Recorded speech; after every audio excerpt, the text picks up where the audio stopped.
نیت کے صاف ہونے اور ہر کام کو صرف اور صرف اللہ کی خاطر کرنے کے بارے میں، کیونکہ اللہ سبحانہ و تعالیٰ اس کام کو قبول نہیں کرتا، وہ عمل اللہ کے نزدیک کوئی اہمیت نہیں رکھتا جو اللہ کے لیے نہ کیا گیا ہو۔ لیکن ہم انسان ہیں، ہم سے غلطیاں ہوتی ہیں، اور قدم کی پھسلن سے زیادہ بعض اوقات سوچ کی پھسلن ہوتی ہے۔ سوچ میں کس وقت کیا چیز شامل ہو گئی، بعض اوقات انسان خود بھی اس سے آگاہ نہیں ہوتا۔ اسی لیے اللہ سبحانہ و تعالیٰ نے ہم پر رمضان کے روزے فرض کیے تاکہ ہمارے اندر تقویٰ پیدا ہو۔ تقویٰ انسان کے اندر ایک کانشیسنس پیدا کرتا ہے، شعور پیدا کرتا ہے، اور جب انسان کے اندر شعور آ جاتا ہے تو اسے اپنے گناہوں کا احساس بھی ہونے لگتا ہے، اسے اپنی غلطیوں پر ندامت بھی ہوتی ہے، اور انسان تو ہے ہی خطا کا پتلا، بھول چوک اس کے ساتھ ہے، ہر لمحہ کچھ نہ کچھ ہوتا ہی رہتا ہے۔ ایسے میں انسان کیا کرے؟ کیا گناہوں کا بوجھ اپنے اوپر لادتا رہے اور اس بوجھ کے تلے دبا رہے، اور پھر اس بوجھ کی وجہ سے طرح طرح کے ڈپریشن اور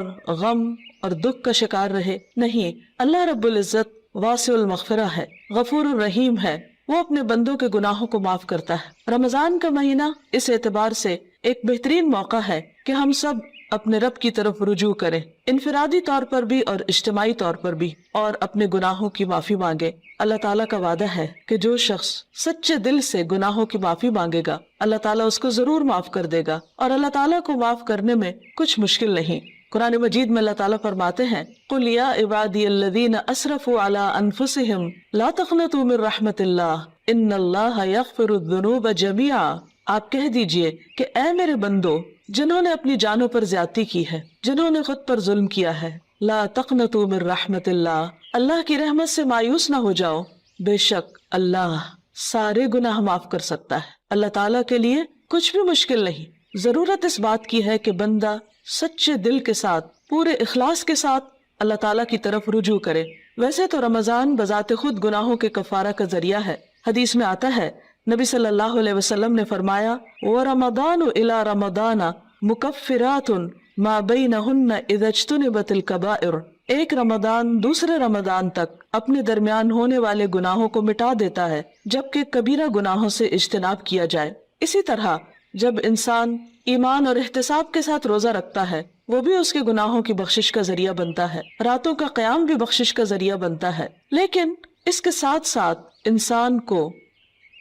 پورے شعور کے ساتھ، پورے احساس کے ساتھ خود اللہ کی طرف رجوع کرنا چاہیے اور اپنے گناہوں کی معافی مانگنی چاہیے، خصوصاً کبیرہ گناہ، ان کے لیے معافی مانگنا ضروری ہے۔ اللہ تعالیٰ سے توبہ کرنے کا ایک طریقہ بھی بتایا گیا، اور وہ یہ کہ انسان اپنے گناہوں پر نادم ہو، شرمندہ ہو، ان کا اعتراف کرے، ان کو مانے، اور پھر آئندہ نہ کرنے کا وعدہ کرے، اور پھر اپنی زندگی کی اصلاح کر لے۔ انسان کی انسانیت اسی میں ہے کہ وہ اللہ تعالیٰ کی طرف رجوع کر لے اور گناہوں کا اعتراف کرے۔ انسان اور شیطان میں یہی فرق ہے۔ شیطان نے جب انسان کو یعنی آدم علیہ السلام کو سجدہ کرنے سے انکار کیا تو اس کے بعد جب اس سے پوچھا گیا کہ ما منعک الا تسجد اذ امرتک، اللہ تعالیٰ نے فرمایا کہ تمہیں کس چیز نے روکا تھا کہ تم سجدہ کرتے جبکہ میں نے تمہیں حکم دیا تھا؟ تو اس پر بجائے اس کے کہ وہ نادم ہوتا، اپنی غلطی کا اعتراف کرتا، وہ اکڑ گیا اور اللہ سبحانہ وتعالیٰ کو بلیم کرنے لگا۔ اس کے برعکس آدم علیہ السلام سے جب خطا ہوئی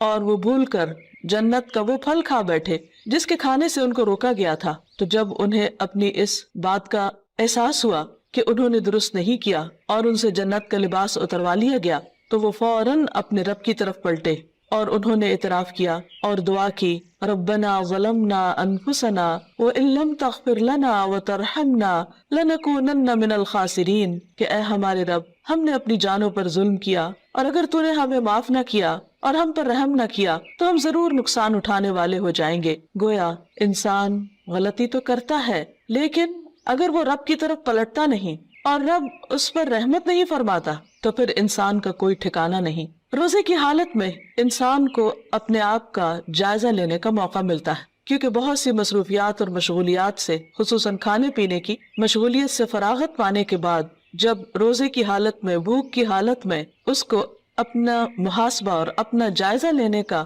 موقع ملتا ہے تو اپنی چھوٹی بڑی بہت سی خطائیں، بہت سی غلطیاں یاد آنے لگتی ہیں۔ ایسے میں انسان کا کام یہ ہے کہ انسان اپنی ہر غلطی پر اللہ تعالیٰ سے توبہ کرے اور دن میں کثرت کے ساتھ استغفار کرتا رہے، اللہ سبحانہ و تعالیٰ کی طرف رجوع کرتا رہے، خاص طور پر روزے کی افطاری کے وقت اور پھر سحری کے وقت، کیونکہ سحری کا وقت توبہ استغفار کا وقت ہے۔ قرآن مجید میں اللہ تعالیٰ اپنے بندوں کی خصوصیت بیان کرتے ہیں، وَبِالْأَسْحَارِ هُمْ يَسْتَغْفِرُونَ، اور سحری کے وقت وہ استغفار کرتے ہیں۔ سحری کے وقت یا تو سحری کی تیاری ہو رہی ہوتی ہے یا پھر انسان اس وقت کچھ کھا پی رہا ہوتا ہے، لیکن کچھ نہ کچھ وقت، خواہ وہ کام کاج کے دوران ہی کیوں نہ ہو، ضرور ایسا نکالنا چاہیے کہ جس میں انسان شعوری طور پر اللہ تعالیٰ سے توبہ کرے، کیونکہ اللہ تعالیٰ اس وقت اپنے بندوں کی طرف خاص طور پر توجہ فرماتا ہے۔ حدیث میں آتا ہے، ينزل اللہ تعالی الى السماء الدنیا كل ليلة لنصف الليل الآخر او لثلث الليل الآخر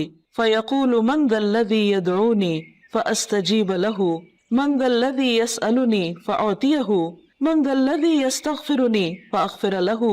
حتى يطلع الفجر۔ اللہ تعالیٰ ہر رات کو آدھی رات یا ایک تہائی رات کے آخری حصے میں آسمان دنیا پر نزول فرماتے ہیں اور ارشاد فرماتے ہیں کہ کون ہے جو مجھ سے دعا مانگے اور میں اس کی دعا قبول کروں، کوئی ہے جو مجھ سے سوال کرے کہ میں اسے عطا کروں، کون ہے جو مجھ سے استغفار طلب کرے اور میں اسے بخش دوں، یہاں تک کہ فجر طلوع ہو جاتی ہے۔ یعنی اس وقت خاص طور پر اللہ تعالیٰ اپنے بندے کی طرف متوجہ ہو کر اس کو پکارتا ہے کہ تم غلطی کرنے کے بعد میری طرف لوٹ آؤ۔ رمضان ایک مبارک موقع ہے کہ جس میں انسان سحری کے وقت اٹھ ہی جاتا ہے، تو اس وقت اللہ سبحانہ وتعالیٰ کی اس پکار پر لبیک کہتے ہوئے اپنے گناہوں کی معافی مانگنی چاہیے اور اس کی طرف رجوع کرنا چاہیے، کیونکہ وَمَن يَغْفِرُ الذُّنُوبَ إِلَّا اللَّهُ، کون ہے جو گناہوں کی بخشش کرے سوائے اللہ کے۔ ہم میں سے کون ہے جو یہ دعویٰ کرے کہ اس سے کبھی کوئی غلطی نہیں ہوئی یا اس نے کوئی گناہ نہیں کیا؟ ہم سب خطا کار انسان ہیں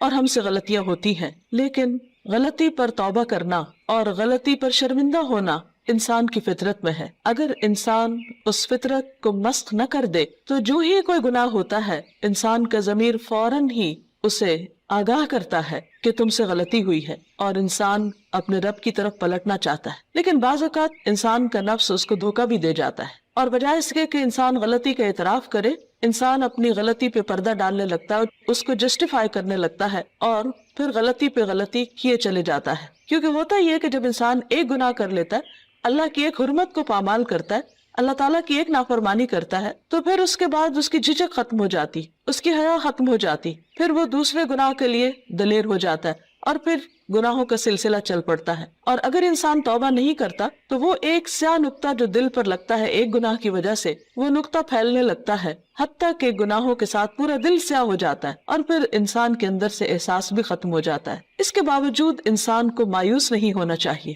جب تک انسان کی جان ہے، انسان کی سانس کا سلسلہ چل رہا ہے، اس کے لیے معافی کا دروازہ کھلا ہوا ہے۔ حدیث میں آتا ہے کہ ان اللہ یقبل توبۃ العبد ما لم یغرغر، اللہ تعالیٰ بندے کی توبہ قبول کرتا ہے جب تک کہ اس کے سانس اکھڑنے نہ لگے، یعنی دنیا سے رخصت نہ ہونے لگے، فوت نہ ہونے لگے۔ تو گویا ابھی اللہ تعالیٰ نے ہمیں جو زندگی اور یہ موقع دیا ہے، اس میں ہم واپس پلٹ آئیں، رجوع کر لیں، اللہ تعالیٰ کو راضی کر لیں اور کبیرہ اور صغیرہ دونوں طرح کے گناہوں سے معافی مانگیں۔ صغیرہ گناہوں کے کفارے کے لیے تو نماز، روزہ، حج، زکوٰۃ اور دیگر نیکیاں، امر بالمعروف، نہی عن المنکر، یہ چیزیں انسان کے لیے کفارہ بن جاتی ہیں، لیکن خصوصاً کبیرہ گناہوں کے لیے خاص طور پر معافی مانگنا ضروری ہے۔ ویسے کبیرہ گناہ کیا ہے؟ مثلاً اللہ سبحانہ وتعالیٰ کے ساتھ شرک کرنا اور اس کے بعد والدین کی نافرمانی، والدین کو ناراض کرنا، ان کا دل دکھانا، ان کو پریشان کرنا، ان کی بات نہ ماننا۔ اللہ سبحانہ وتعالیٰ نے ایک نہیں کئی بار اپنے حق کے بعد انسانوں میں سے سب سے پہلا حق جس کا بتایا وہ والدین ہے، اور اللہ تعالیٰ کی رضامندی والد کی رضامندی میں ہے اور اللہ تعالیٰ کی ناراضگی والدین کی ناراضگی میں ہے۔ والدین کو ناراض کرنا کبیرہ گناہ ہے، اور اگر انسان کی وفات اس حال میں ہو جاتی تو اس وقت تک معافی نہیں ہوگی جب تک کہ والدین معاف نہ کر دیں۔ حقوق و لباد کے سلسلے میں جو بھی حق تلفی ہوتی، خواہ والدین کی نافرمانی یا کسی اور کی، یہ بات یاد رہے کہ انسان کو اس وقت صرف اللہ تعالیٰ سے ہی نہیں، بندوں سے بھی معافی مانگنی ہوگی، یعنی بندوں کو بھی راضی کرنا ہوگا۔ والدین کے بعد باقی رشتہ دار، دوست احباب اور انسانوں میں سے کسی انسان پر بھی اگر کوئی ظلم یا زیادتی ہوئی ہو تو اس کے لیے توبہ استغفار اور اس کے ساتھ ساتھ اس بندے سے معافی مانگنا بھی ضروری ہے۔ اسی طرح زبان کے بہت سے گناہ کبیرہ گناہ ہے، مثلاً جھوٹ بولنا۔ اسی طرح غیبت، اور غیبت کیا ہے؟ کسی مسلمان بھائی کی پیٹھ پیچھے اس کی برائی کرنا، کسی پہ جھوٹا الزام لگانا، کسی کو تانا دینا، کسی کے بارے میں بدگمانی کرنا، کسی کا مذاق اڑانا، نقلیں اتارنا، یہ سب دوسروں کا دل توڑنے والی باتیں، یہ تہذیب کے دائرے سے نکلی ہوئی حرکتیں، اور ہمارا دین ان چیزوں کی قطعاً ہمیں اجازت نہیں دیتا۔ کسی کے ساتھ اختلاف کا ہو جانا، کسی کی بات کو ناپسند کرنا، یہ ہر انسان کا حق ہے، لیکن یہ سب کچھ دلیل کی بنا پر ہونا چاہیے، محض جذبات کی بنا پر نہیں، کہ ہم اگر کسی سے اختلاف کرتے ہیں تو پھر ہم اپنے لیے اس بات کو جائز کر لیں کہ جیسے چاہیں پھر اس کے ساتھ معاملہ کریں، یا جیسے چاہیں اس پر الزام تراشی کریں، اور پھر اس کے بعد خود کو سچا ثابت کر کے یا اپنے آپ کو مطمئن کر لیں، تو یہ بات جائز نہ ہوگی، یہ کافی نہ ہوگی۔ انسان کے لیے خود اس کا سب سے بڑا دشمن اس کا اپنا نفس ہے، اور انسان بعض اوقات باہر کے دشمن کو پہچان لیتا ہے لیکن اندر کے دشمن کو نہیں پہچانتا، جب وہ انسان کو غلطی پر تھپکیاں دے کر سلا دیتا ہے یا اس کو مطمئن کر دیتا ہے، یا پھر اسے صرف دوسروں کے عیب دکھاتا رہتا ہے اور اپنے عیب بھلوا دیتا ہے۔ اس لیے بہت ضروری ہے کہ ہم ان تمام گناہوں، خواہ وہ جسم سے تعلق رکھتے ہوں، خواہ وہ دل سے تعلق رکھتے ہوں، خواہ وہ زبان سے تعلق رکھتے ہوں، ان تمام گناہوں پر نمبر 1 شرمندگی کا اظہار کریں، نمبر 2 ان کا اعتراف کریں، نمبر 3 آئندہ نہ کرنے کا وعدہ کریں، اور نمبر 4 اللہ رب العزت سے دعا کریں کہ وہ ان گناہوں کو ڈھانپ دے، ان کو ہمارے نامہ اعمال سے مٹا دے، اور ہماری توبہ کی وجہ سے ان گناہوں کو بھی ہماری نیکیوں میں بدل دے،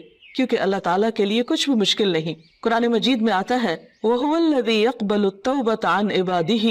وہ اللہ ہی تو ہے جو بندوں سے توبہ قبول کرتا ہے اور اس کو پسند کرتا ہے کہ بندے اللہ کی طرف رجوع کریں۔ وَيَعْفُو عَنِ السَّيِّئَاتِ، اور وہ خطاؤں سے یعنی صغیرہ گناہوں سے درگزر کرتا ہے۔ وَيَعْلَمُ مَا تَفْعَلُونَ، اور وہ جانتا ہے جو کچھ بھی تم کرتے ہو، یعنی ہمارا کوئی بھی عمل خواہ وہ چھوٹا ہو یا بڑا، تنہائی میں کیا ہو یا سب کے سامنے، اللہ سے تو چھپا ہوا نہیں، پھر اس کے فرشتے لکھ بھی رہے ہیں۔ اس لیے بہت ضروری ہے کہ اللہ کے حضور حاضر ہونے سے پہلے ہی ہم اپنے ان گناہوں کو اپنے نامہ اعمال سے اپنے آنسوؤں کے ساتھ دھو ڈالیں، اور عجز و انکساری کے ساتھ اللہ کے حضور جھکیں، اور زبان سے بھی استغفار کرتے رہیں، اور اس کے لیے خاص طور پر استغفر اللہ، اللہم اغفر لی اور استغفار کی دیگر دعائیں پڑھنا بھی فائدہ مند ہے۔ اللہ تعالی ہمیں عمل کی توفیق عطا فرمائے۔ وآخر دعوانا ان الحمد للہ رب العالمین۔